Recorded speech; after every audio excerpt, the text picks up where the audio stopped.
what I think people here are most interested in. The first is Row 8. Now, Row 8 has been part of the Metropolitan Road Scheme and then the Metropolitan Region Scheme since the 1950s and 60s. I don't think any other piece of road or proposed road has been studied and analysed and discussed as much as Row 8. Row 8 is at the virtual point of having got all environmental planning, heritage, whatever approvals.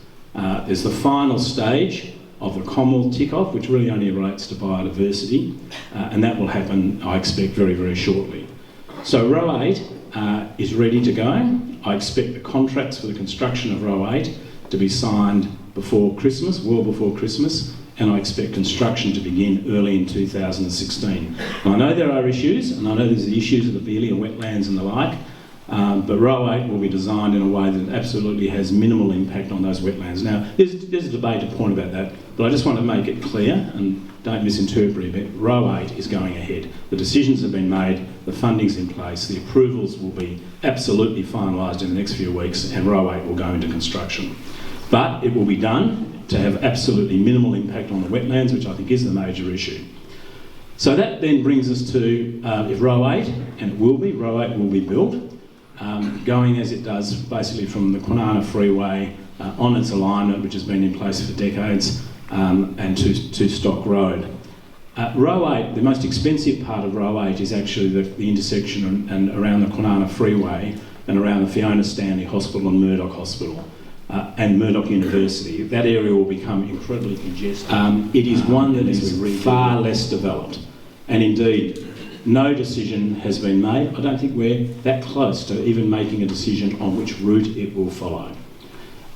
Potential constructors have been invited to look at it themselves as major engineering and road construction groups, and to come back to government with what they think might be the best alternatives. But I want to stress, while there is an issue of heavy vehicles and a congestion issue and a safety issue, there is no sense of crisis that suddenly we've got to make a decision tomorrow. That will not be happening. And as I say, the most fundamental point, haven't even selected a route, haven't decided whether it's going to be above ground or in a tunnel. Well, the tunnels are incredibly expensive. Haven't decided yet what will be done at various interchanges. Haven't designed it, haven't done the engineering work, haven't done the environmental work, haven't done the planning work. So that connection is still a long, long way away, and I think if you can follow what I'm saying, very different from the Row 8 issue. Now, there's some issues that have been floating around in a public debate, and that's healthy and good, but I just want to, in conclusion, just make a couple of comments about each of those. It's frequently said, and said and popularly received, why not put the containers on rail? And I'm sure many people think that's an attractive idea, and at face value it is. But let's look at the facts. There are around 720,000 containers coming out of Fremantle Port every year at the moment. And as I said, 70% growth in the last 10 years. The numbers of containers are 63 rail and have been part of the original plans for Perth Transport. The deletion of that scheme was a political and community issue at the time. That has made it more difficult to access and move cargo out of Fremantle Port. That has absolutely exacerbated the problem. Whatever is done is going to be more difficult, adversely affect more people, residences and businesses, and dramatically increase the complexity and the cost. Now, I don't want to revisit the debate about the deletion of the Eastern Bypass, Fremantle, but look, had it still been there, had it just been left where it had been since 1963, the government of today would have an option of using that, probably even trenching it and covering it and landscaping it. We don't have that option anymore once that was deleted. We don't have a straightforward, affordable, non-interventionist solution. So whatever's going to be done short of a tunnel is going to impact on people. So that's the rail issue and the transport issue. A couple of other issues. Why not go to the outer harbour? And look, there's been some planning, some work done by successive governments over a long period of time. And there is no doubt at some stage you will see the development of a container facility in Cockburn Sound. But that is going to be a contentious project. It will be heavily opposed, probably quite validly, on environmental grounds, on recreational grounds for people who sail and boat and fish in the area. That's going to be a very intrusive construction out into the middle of Cockburn Sound. If a decision was made right now to proceed with the outer harbour, it would not be in place until at least 10 years' time, because you're starting from square one. So that's the timeline. So even if I was to say now the government will build the outer harbour, you're still going to see massive increases in containers and container transport coming out of the inner harbour.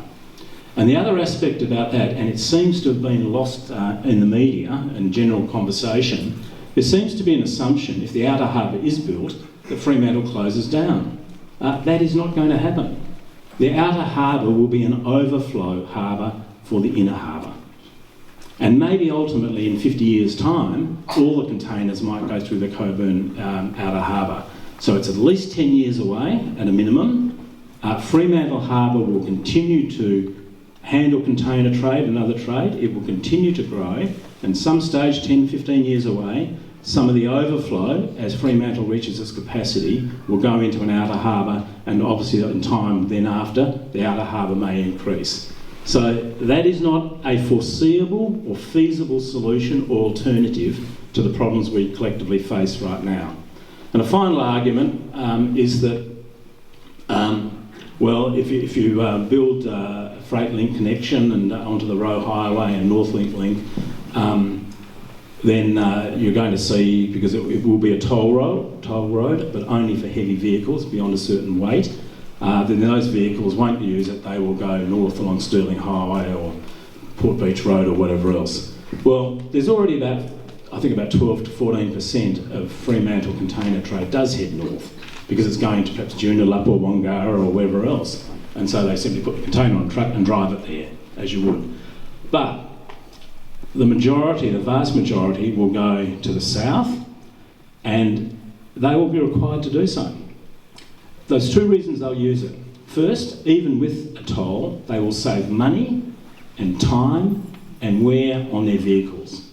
And any toll will ensure that there's a strong financial incentive for heavy vehicles to go on that toll road, to get onto the Roe Highway, and to get where they want to go in the city, or probably to the north or wherever they might be. So there will be a strong financial incentive for them to do so, and there may well be compulsion. They will have no choice. They will use that road, and that's probably the most likely scenario. But because of the growth of trade and volume of containers, I can't say to people, I guess, in Mosman Park, Cottesloe and so on, you're going to get less vehicles, but if the connection to the port is built, whatever it might be, and that links into Roe and the wider Freight Link network, there will certainly be a lot less vehicles going through the suburbs to the north of here than would otherwise be the case. Now, I've told you all I know about the project. To summarise, Roe 8 is going ahead, and we will ensure the design minimises any environmental impact. There will be an impact in construction. I think at the end of the day, apart from the visual thing, it will work out okay. But that's in place. Fremantle will continue as a major port, and its volume of containers will double over the next 10 to 15 years. So we're dealing under any scenario with a massive increase in heavy freight vehicles. We have yet to decide. In fact, we haven't even got the options clearly before us as to what sort of connection could be done.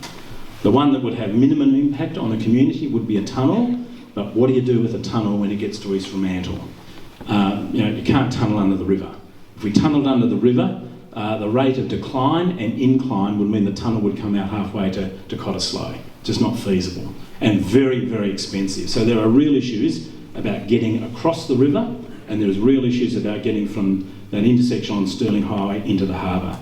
I wish I could stand here and say I've got all the answers. I don't, and I guess the only excuse I can make is Roe 8 is ready to go. We've yet to do the work that is required on the connection to the port. Thanks for listening. You make a much smaller contribution to your local community. Meanwhile, as an urban community, Perth has spread. As the professor has said, many other industries, important things are happening because it's a massive urban community and an attractive one.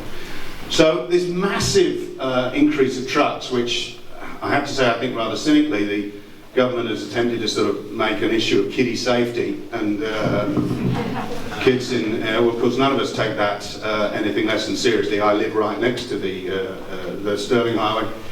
But just the carcinogens alone, just the simple fact that we're saying what we need to do above all is to facilitate any number more heavy vehicles running through what has become a massively expanded, dense urban community. And we have to do it, and we will eventually accept that it can't possibly go on forever, but for the time being, because of industry and because of the financial needs, we have to keep doing it.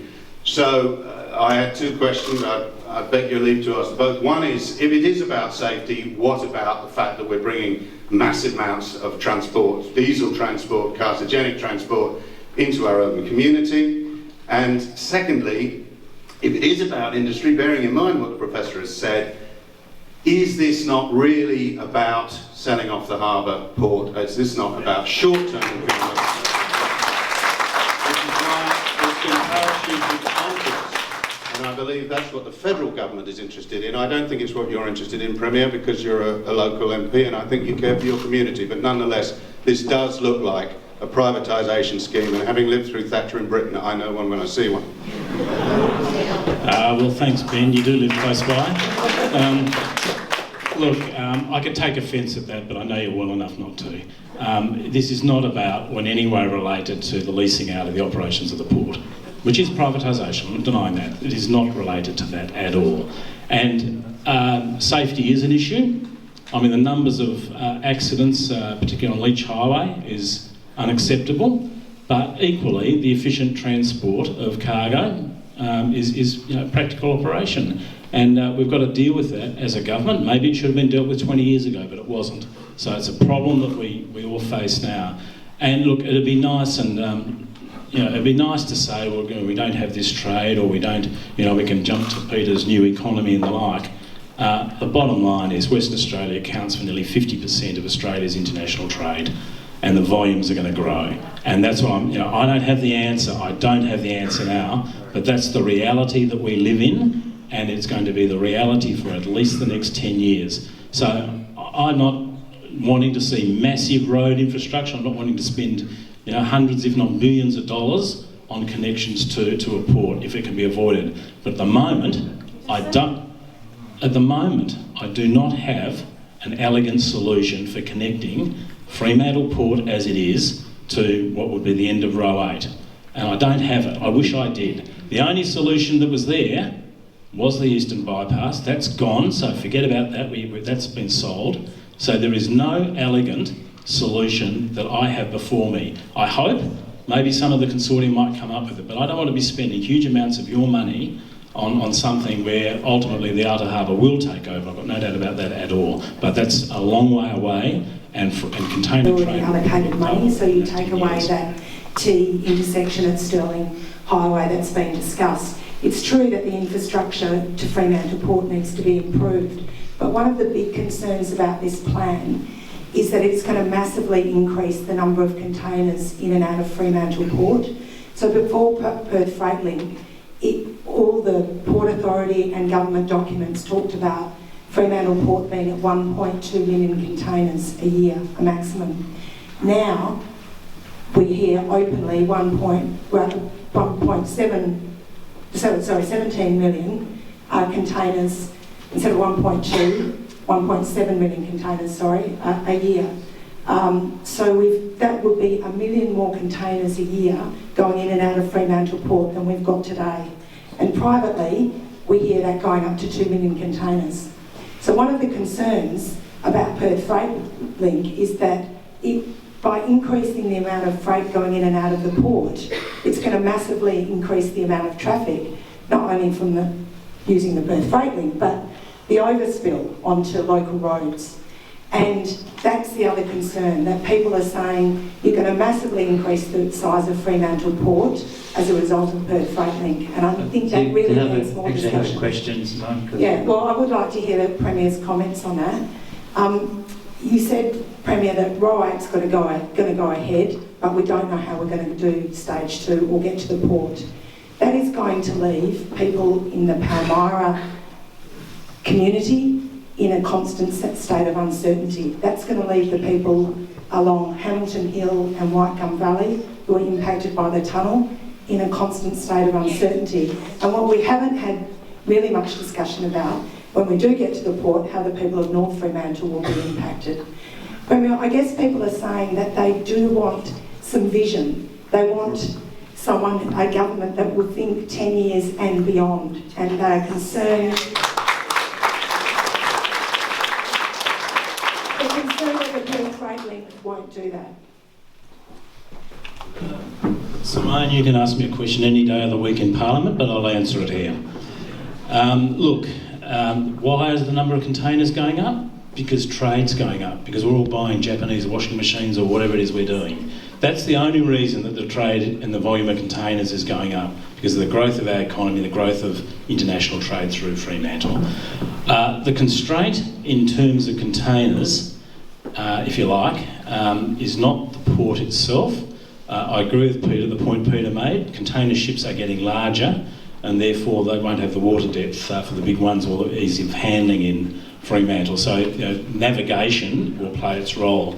But the only real constraint for the foreseeable future on the port of Fremantle is obviously the access in and out. It's not actually the port itself, and it may never get there, but the port could, with its infrastructure and enhancements, probably handle 1.2, 1.7 million containers a year. The problem is getting them in and out of the port. It's not the port itself. Out of port. No, getting them in and out of the port through transport. Now, I know everyone likes the outer harbour, so do I, but you're talking about 10 years. Well, that may not be a bad idea, but we cannot just sit back. I won't sit back as your Premier and allow unsafe roads for the next 10 years. I promise you that. Into full consideration, because listening to you, it sounds as though there is an undue focus on there being no alternative to the current proposal to route through the Perth Freight Link to Fremantle. And I think this is, in so many ways, a destructive decision. And if there can be found to be an alternative, I think we would look to you as our Premier to seriously consider that alternative. So we talked about elegant solutions and practical solutions, and 10 years might sound like quite a long time, but when we recognise that the current Perth Freight Link will stop on the other side of the bridge and that will have no plans, no model, no funding, no arrangement, then 10 years can pass awfully quickly, and yet we can be narrowed down to this one solution when, in terms of a viable alternative, there seems to be a lot of work that's gone into this report. I urge everyone to look up the web for the City of Kwinana. There's been a great deal of foundation, and I would ask you, are you prepared to seriously consider this elegant alternative for us?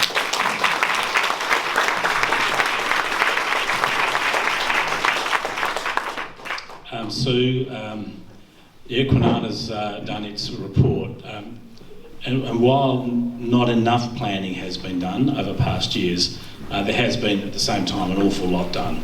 A lot of work's been done by Transport, State Development and others on, and environmental agencies on Coburn and a port to be developed there. So, and that will, if that happens, that is going to be a major state infrastructure project, probably the biggest we'll have ever conducted as a state.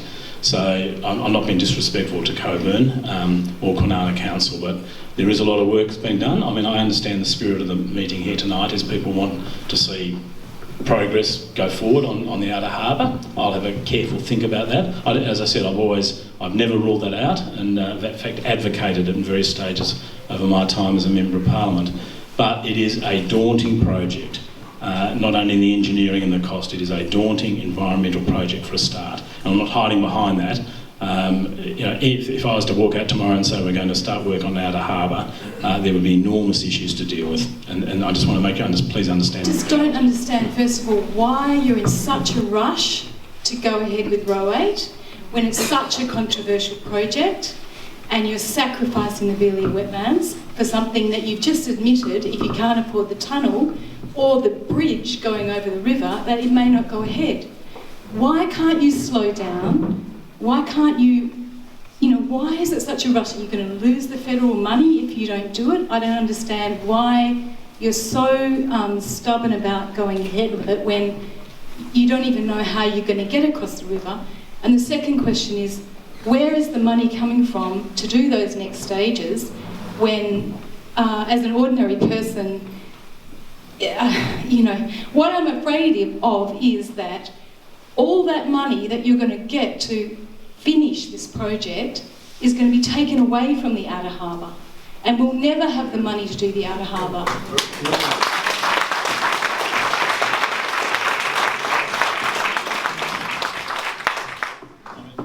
Row 8, I won't repeat what I said before, but Row 8's needed for both the inner harbour, the outer harbour, and the southern flow of vehicles in the South Metropolitan area. And as I said earlier, 5,000 trucks a day, heavy vehicles, will use Row 8. That's 5,000 less on suburban roads. That's why Row 8's going. 5,000. 2,000 come off Leach Highway of the 5,000. Sorry, I was trying to answer the late person's question here. So we are proceeding with Row 8. That is regardless of decisions about the further connections, and that will go ahead. We don't know the cost of Row 8, but it's probably going to be, it'll be somewhere south of $500 million.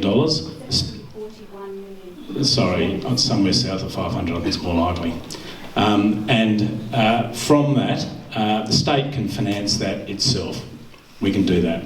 Financing the outer harbour is a whole different challenge, but it's a challenge that probably ultimately is 10 years away. But I do accept the sentiment of the meeting. As I said before, there's people are wanting to see progress on the outer harbour, but again, there's a lot of issues there.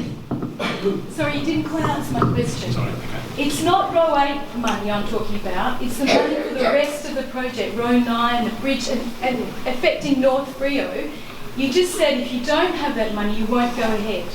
But if you try and raise that money, does that mean that you're going to put off the outer harbour? Is that going to jeopardise the outer harbour? No, it won't. And there will be Commonwealth money for Row 8 regardless of any scenario, but the state can manage a project like that. I mean, we're extending the freeway north by 5 kilometres at the moment, so it's a similar scale project. That is in the normal realm of main roads projects. Talking about the bridge. We had a Fremantle Town Hall meeting the 21st of July that was over capacity with 100 people outside. Very, very keen to hear a lot more about this. My question is, why is it the community that are holding these forums rather than the government actually doing a consultation with the people about this most expensive road?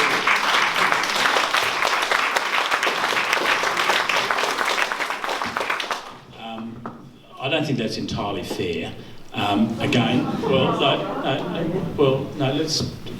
you listen to what I said before, when I started, I split the project into two, because that's the way it's been treated in government. There's two distinct projects.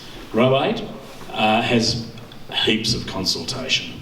I mean, there could not be a more tightly examined piece of road infrastructure in our state's history, probably with the exception of the Narrows Bridge in the late 50s. So I don't think you can say that fairly about Row 8. There's been some discussion, and maybe some of the agencies are ahead of where the government is. I think that's probably a fair thing to say. But if and when we decide what will happen in terms as a government and make a decision about a connection from the end of Row 8 to the port, there's going to be consultation. There'll be heaps of that. There'll be heaps of issues. And again, and I know it tends to get glossed over and the media's trying to charge and push an issue ahead, we have not even picked the route. I mean, that is how preliminary that is compared to, say, Row 8.